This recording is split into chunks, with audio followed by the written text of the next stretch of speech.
Hey, welcome to the Xplor Show. This is Scott, your host, and today we've got Logan Haskett on the show. Logan is a investor and small business owner in Tulsa, Oklahoma, originally from Kansas City, Missouri, our hometown. So, Logan, welcome to the Yep. show.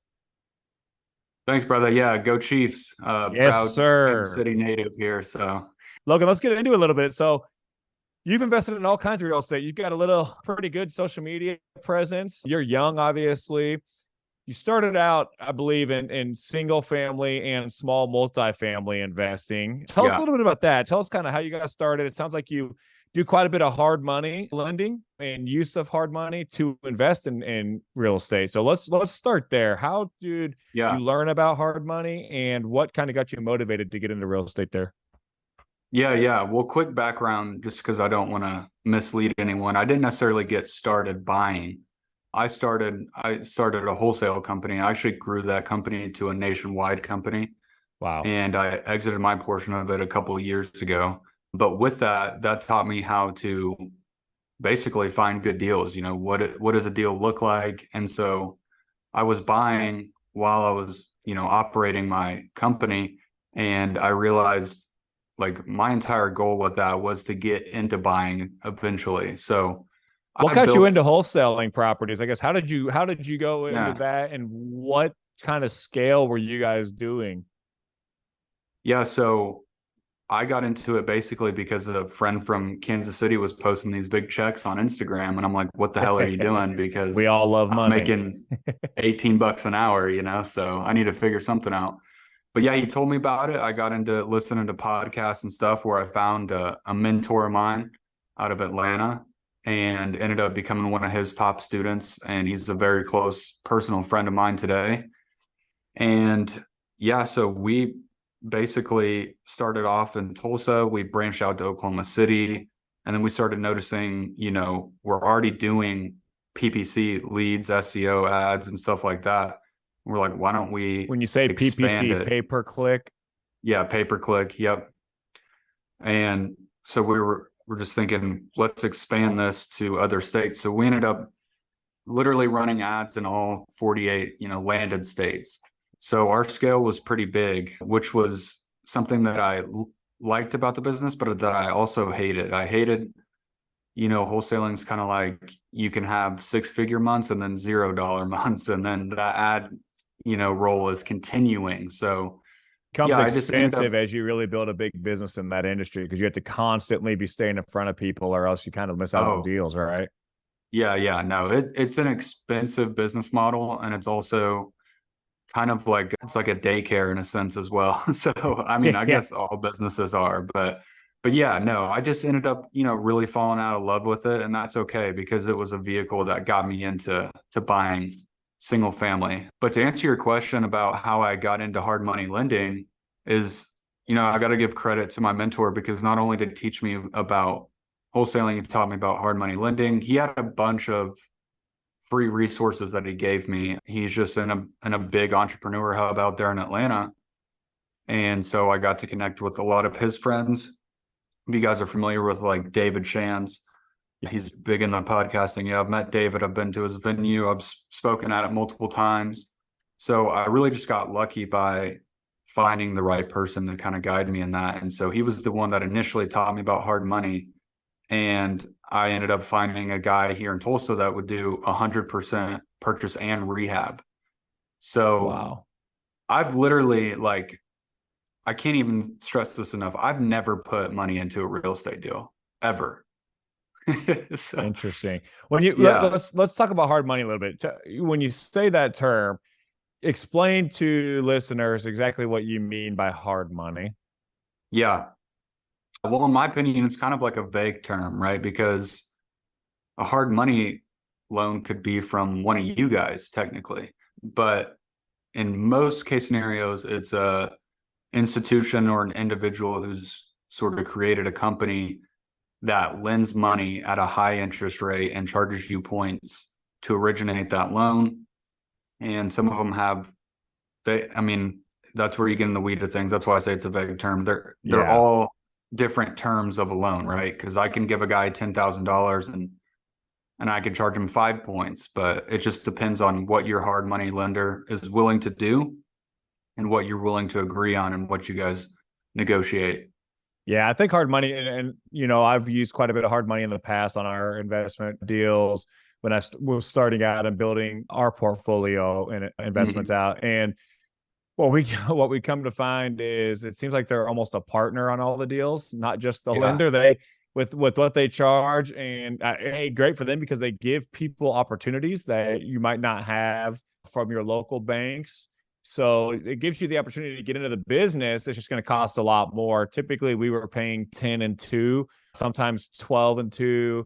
We ended up negotiating down at one point to no points and just straight interest rate, which ended up being a lot better. But yeah, it almost always seemed like they were a partner in the deal because they would end up making about as much or close to as much as we were on a lot of the deals. Yeah. Yeah. So my lender, he's 12 3/4, and I'm fine with that, with the way that That's interest rate. That's interest rate. Yeah. And then he has a 1.5% prepayment penalty. But the cool thing about him is you can carry the loan for 50 years. He doesn't care. Oh, wow. So if you really needed the time to do whatever, you can. And I like that you said that they're like a partner, because I do consider him at least a mentor, because I mean, his family owns half of downtown Tulsa. They've been in Tulsa forever. So when he tells me no on a deal, there's usually a reason. And I've never bought a property where he told me no, because if he's seeing something that I don't, I'd rather just listen to him and, that's awesome. And not risk it. Yeah. Yeah, that's impressive. A lot of the hard money lenders that I know of in the business aren't local. The one that we always used was a local individual, and they knew the market decent. So I could totally see where if they're saying no, they don't want to invest something, I would probably second guess that investment as well. Because maybe they're seeing things like you said, like we aren't, and from a different lens. Sometimes we need that to know that, hey, maybe we're just getting excited here. Let's step back and relook at maybe what we're missing. For sure. Yeah, no, I actually just made me think of something that I heard of last night. This guy was talking how ego is your enemy. And while I agreed with him, I disagreed with him in the fact that your ego is, like, for instance, for me, I've never really been scared of anything. So thanks to my ego for that. Yeah. But there are scenarios where you do need to leave your ego at the doorstep. And I think as soon as you involve a negotiation, that's probably the number one thing that you need to leave at the doorstep is your ego. Because like you just said, if you're getting too excited about a deal, that means you're getting emotional about the deal. Yep. If you know anything about real estate, you should never, ever get emotional about a deal. It's a numbers game. That's a way to lose money. Exactly. We've all been there. I've made some emotional decisions in the past, and it ended up biting us in the butt. And it sounds like you've done the same.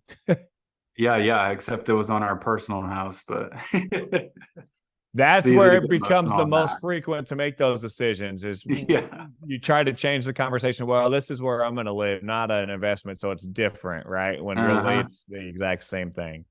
Yep. That's hilarious. So what kind of scale has hard money allowed you to get to? What are you looking at? Is it all single family and small multifamily? How many units? Let's talk a little bit there. Yeah. So I've got around 45 units right now. It definitely allowed me to scale really quickly. It allowed me to kind of 1 year just go like all in, and I think that was back in 2021, 2022.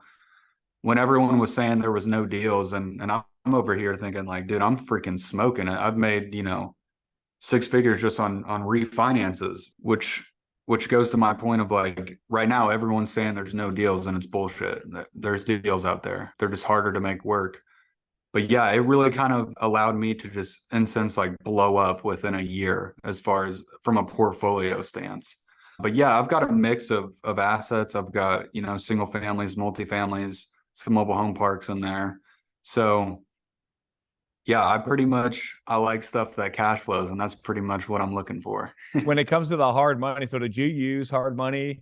It sounds like to build that, and then you're cash out refinancing all these properties, or tell us a little bit more there. So you buy it with hard money and then you stabilize it and refinance it, or what?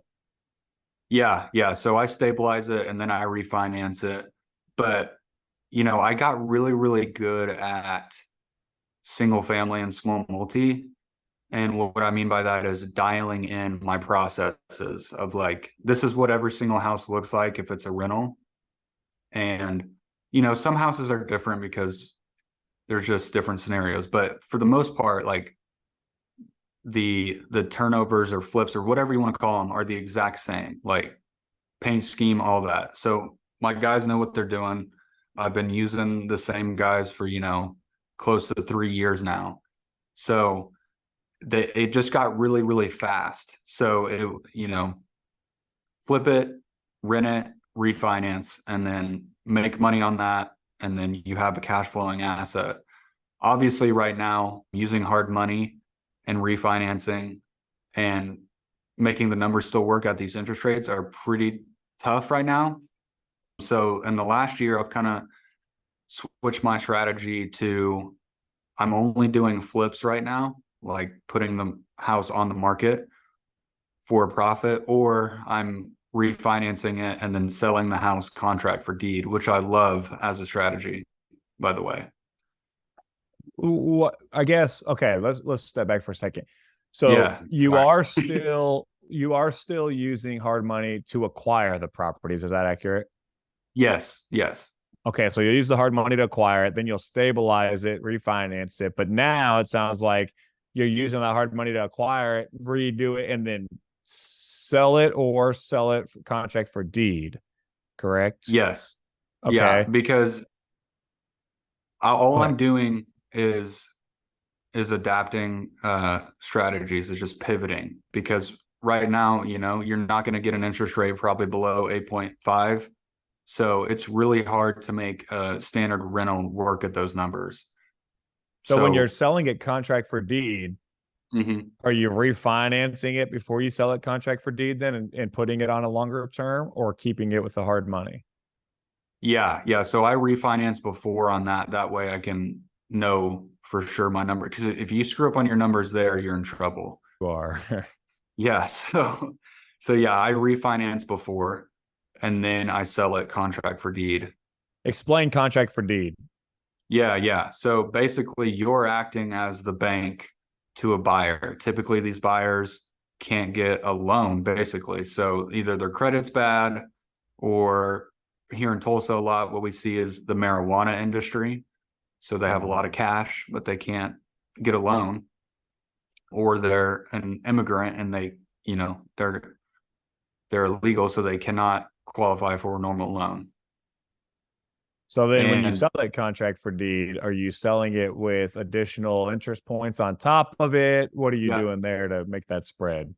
Yeah, so I'm probably a little bit different than most investors, or I wouldn't say most, but we've all heard the slumlord, contract for deed, where they put them on 10-year notes, and they're basically expecting these people to fail. That way they can sell it They again and hope get they another down fail. payment.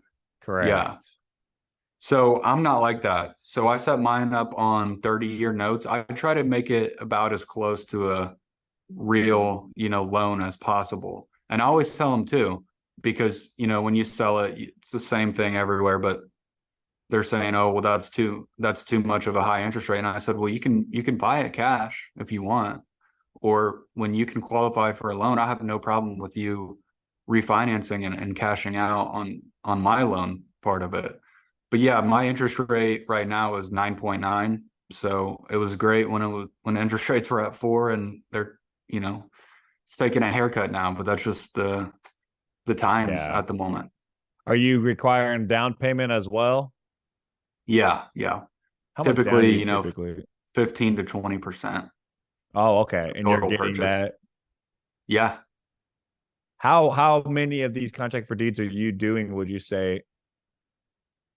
I think I'm up to 7 or 8 right now. I actually did, it was super interesting. I did a contract for deed on a triplex as well, which I've never heard of anyone doing, but I did it to see if I could do it. And they bought it contract for deed and they're renting the triplex out to tenants. So it was kind of like a creative deal on all sides, which is pretty cool.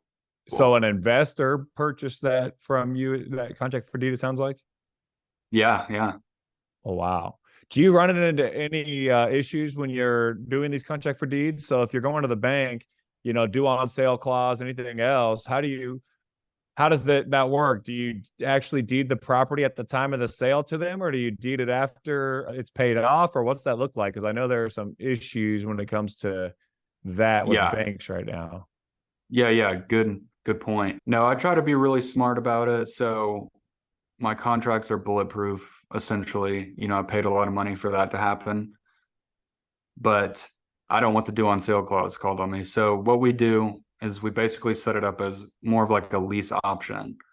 And then we sign the deed, but the deed is not filed until the property is paid off completely. Got it. Okay. Yeah, I know a couple other investors that do this at a pretty large scale, and what a lot of them seem to tell me and do actually is they say their target market actually isn't the individuals. A lot of the time, it's actually investors that they're selling to, contract for deed, and then those investors will actually go and lease it up or rent it out. And since they're selling them to investors, they don't run into the same lending regulations as you would if you were selling those to individuals, which owner occupants, I guess, which is pretty interesting to me. I'm still not 100% sure how that works, or the laws around that, but it sounds a little bit tricky. But the people that have this contract for deed figured out, it seems like a great deal for a lot of them. I will say this: the number one important thing to remember is if you want to do a contract for deed, don't lie to your lender. Yeah, I couldn't agree more. And a lot of people. I mean, I'm not saying you got to go tell them up front, hey, this is but if they ask you, do not lie to them, because that's obviously the wrong foot to start off with. It's probably worth asking your lender, what kind of guidelines they have around it before you do it as well, because there are some federal regulations on that as well that you want to make sure that you are abiding by. 100%. Yeah, no, I always ask lenders like how they feel about it. And most of them will tell you, hey, we don't love it, but it's not a big deal if you do it. But they're going to have notes in there that, these properties are contract for deeds, and some of them don't love it as much as other banks do. Yeah. So are you, insurance can get a little bit tricky. Taxes can get tricky. How do you go about dealing with property taxes and insurance on that? So they pay those in escrow. Okay. So just like a bank would, because I know, if you hold that loan, a lot of the times the bank is going to want you to have insurance on it too. So I didn't know if you've run into any issues there or what that looks like. No. So we actually just keep the policy in our name and have the owners as a beneficiary. Got it. And then I never do escrow in my loans ever. I know some investors do, but I don't. You're saying with the banks, you don't? Yeah. Got it. Okay. Because that would make it obviously even more tricky. Yeah, that's why I wanted to clarify that. So, because a second ago you said you do it in escrow, there you said you didn't, but you're talking, you don't pay the bank your escrows, you hold on to your escrows, pay those out at the end of the year. Compared to most lenders, when you're talking about owner-occupied mortgage companies or owner-occupied homes, when you're using a mortgage company, they require most of the time that you put everything in escrow so that they pay them. You're holding on to that money, hopefully making a little bit of a spread, which is what the banks are doing with your money when you put it in escrow, and then paying it out at the end of the year. Yes. Yep. Exactly. Awesome. No, that's smart. I like that. And do you guys charge any type of premium on that, or you just charge it straight across what it costs? Just straight across what it costs, man. I'm not. Yeah. I mean, I don't like banks, so I'll leave it at that. Yeah, no, it's a love-hate relationship for me. I mean, they can sometimes I just want to bash my head on a wall, and it can be a little frustrating, especially right now. They're putting in all these additional guidelines, regulations, or requesting something they've never requested in the past. So it's just changes. It happens. It's just sometimes you just want to, go off on somebody, and you can't, because there's really nothing they can do about it either. So it's just frustrating across the board. 100%. And the one thing that I've heard on the contract for deeds where a lot of people fall into trouble is when they do have the new owner pay those taxes or the insurance, and then all of a sudden they stop paying those or just pack up and leave, and you don't really know that. Well, now you've got all these tax liens against it, and people that aren't on top of their stuff, they've had their properties sold at tax sales and not even know that. They thought they still had the contract, so it can get really messy in that scenario if that were to happen. Yeah, don't let me fool any of your listeners thinking this is like an easy strategy, because it's not. You got to have your team on top of it. Yeah, it's a lot more work. It pays off in the end. What's that? I said, but it pays off in the end. So. It does. Yeah. I mean, you essentially become the bank and you're making money like the bank does. It's a great opportunity. And honestly, it's a great deal for people that can't buy. I mean, it's not just, a lot of people say, oh, you're targeting minorities or you're targeting old people or this or that. It's like, no, at the end of the day, there's a lot of entrepreneurs that can't even get approved for a home, or, just individuals that might be going through a divorce, or there's so many different classes of people or individuals that you just don't know what you don't know. And a lot of guys that do these contract for deeds at a high scale, they all say the same thing. Like, we don't have any one type of client that we're looking for. It's literally across the board, all different types of individuals, from blue collar to white collar to business owners. It's just for some reason, they either don't want to use a bank or they can't because of the way that their taxes are done or whatever else, but they could be highly qualified. Yeah. Hey, I'll be the first one to say it. Anybody can buy a house from me. So I love that. What do you look for when somebody is getting to do a contract for deed with you? What are kind of your guidelines and requirements? Basically, I want to make sure that they completely understand that this contract that they're getting ready to sign is home ownership. So luckily, I haven't really had any issues. We had a little bit of a hiccup with our last one, and it was basically a language barrier that they did. We ended up having to get a bilingual attorney and all that. But it was basically, they just didn't understand that this was home ownership. Like, when you go get a loan from the bank, you don't go back to them and say, hey, my stove isn't working all of a sudden. The bank would laugh at you. And so it's really nailing down, we say it about probably 15 times as they're signing the contract, just so they understand, like, this is home ownership. It's not that I'm putting out bad product at all. That's not what I'm worried about. I put out great product. It's the fact that it's home ownership. And just as you guys know, with your personal houses, there's stuff that comes with that that's not fun at times. Oh, yeah. And so we just want to make sure that people understand, when you sign this is your house now. And that's the biggest thing that we look for. And that's kind of like our narrowing down process of the clients is, and obviously making sure that they can afford to live there. Do you require like 2, 3, 4 times what the payment will be, or what, how do you look at the financial side of it?